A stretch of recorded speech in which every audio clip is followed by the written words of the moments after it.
Share কেলেঙ্কারি, শাহাবুদ্দিন সহ ২০ জনের প্রতিবেদন ২৭ অক্টোবর। ইসলামী ব্যাংকের শেয়ার কেলেঙ্কারির মামলায় সাবেক রাষ্ট্রপতি মোহাম্মদ শাহাবুদ্দিন সহ ২০ আসামির বিরুদ্ধে তদন্ত প্রতিবেদন জমা দেওয়ার সময় পিছিয়েছে। দুদক নির্ধারিত সময়ে প্রতিবেদন দিতে না পারায় আদালত নতুন তারিখ হিসেবে ২৭ অক্টোবর ঠিক করেছেন।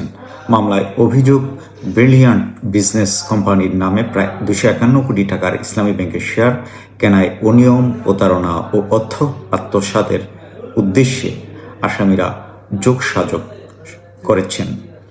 অভিযোগের মধ্যে আরও রয়েছে মাত্র ৮ লাখ টাকা পরিশোধিত মূলধনের একটি কোম্পানি কীভাবে ২৫১ কোটি টাকার শেয়ার কিনল তা নিয়েও প্রশ্ন উঠেছে।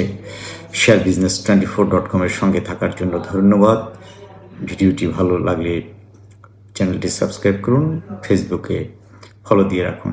ধন্যবাদ।